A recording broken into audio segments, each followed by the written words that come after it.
আজ ফারাক্কা ব্লক মহিলা তৃণমূল কংগ্রেসের উদ্যোগে ফারাক্কা নুরুল হাসান কলেজে মহিলাদের নিয়ে অনুষ্ঠিত হল একটি কর্মী সভা।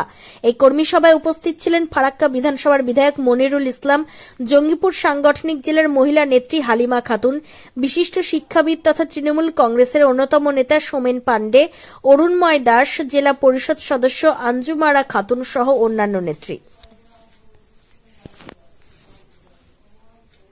দীক্ষা কর্মসূচির ভূমিকা কি?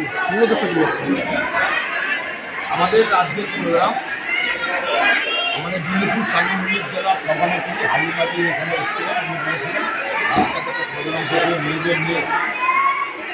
আপনারা জানেন তিনি 2011 সালে মামাটি মানুষের সরকার মমতা ব্যানার্জি যখন বাংলার মানুষ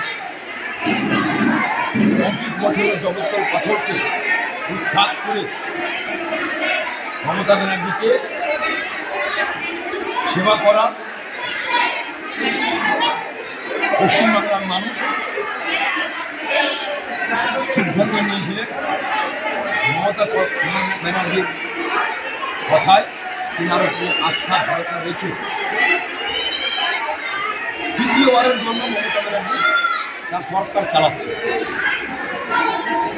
পশ্চিম বাংলা তথা ভারতবর্ষের মধ্যে আমাদের মহান নেত্রী, দেশনেত্রী, যাকে আমরা অনেক নামে ডাকি, বাংলার অগ্নিকন্যা, যার নাম আন্দোলনকারী লড়াকু নেত্রী, বাংলার গর্ব, বাংলার সফল মুখ্যমন্ত্রী, যেভাবে মহিলাদের, আমাদের মা বোনদের পাশে থেকেছে, পশ্চিম বাংলা তথা গোটা ভারতবর্ষে, এমনকি আমি চ্যালেঞ্জ করতে পারি গোটা বিশ্বে এই ধরনের অধিকার, মহিলাদের যে পশ্চিমবাংলাতে অধিকার, গণতান্ত্রিক অধিকার, বেঁচে থাকার অধিকার, এবং তাদেরকে প্রথম সারিতে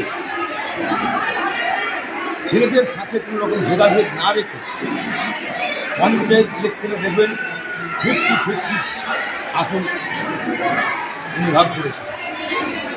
সেখানে আমাদের বিধানসভাতেও মহিলার সংখ্যা বেশি, অনেকগুলো বেশি অন্যান্য রাজ্যের তুলনায়।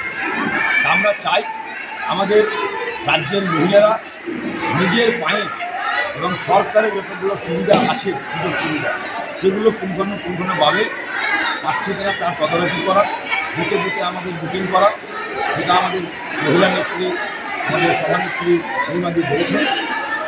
আর ওনার নেতৃত্বে আমাদের জঙ্গিপুর সাংগঠনিক জেলা মহিলা তৃণমূল কংগ্রেস দেখতে পাচ্ছেন আজকে একটা ছোট্ট ডাকি প্রায় 1000 খানিক মহিলার জমায়েত হয়েছে।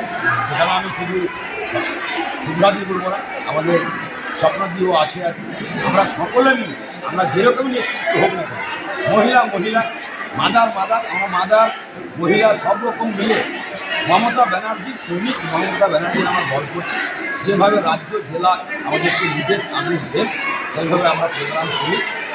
আর আমরা এখান থেকে শিক্ষা নিলাম এবং এখান থেকে ওয়াদা করে গেলাম, এখান থেকে শপথ করে গেলাম, চতুর্থবারের জন্য বাংলার মানুষ, ফারাক্কার মানুষ, মাননীয় মমতা ব্যানার্জি, আমাদের দেশনেত্রী, সফল বাংলার মুখ্যমন্ত্রী মমতা ব্যানার্জিকে চতুর্থবারের জন্য আবার মসজিদে আমরা বসা করি। কিছুদিন আগেই মহিলা সুরক্ষা নিয়ে সারা রাজ্য জুড়ে, এমনকি গোটা দেশ জুড়ে আমাদের পশ্চিমবঙ্গে আন্দোলন হয়েছে। এই ব্যাপার নিয়ে আপনি কী বলবেন? দেখুন, আরজি করে যে ঘটনা ঘটেছিল, 48 ঘন্টার মধ্যে আমাদের রাজ্য পুলিশ দোষী তাকে অ্যারেস্ট করা হয়েছিল। তারপরে বিরোধী দল রাজনীতি করার জন্য ওনারা বললেন আমাদের পশ্চিম বাংলা রাজ্য সরকারের পুলিশের উপরে আস্থা ভরসা নাই। মমতা ব্যানার্জি মানবিক মুখ্যমন্ত্রী, উনি বলেছিলেন ঠিক আছে, জনগণ যেটা চাইবে সেটাই হবে। ওনারা চেয়েছিলেন সিবিআইয়ের হাতে কেসটা যাক। আজকে আপনাদের উদাহরণ দিই, আমাদের ফারাক্কা ব্যারেজে কলোনিতে একটা 8 বছরের শিশুকে ধর্ষণ করে খুন করা হয়েছিল।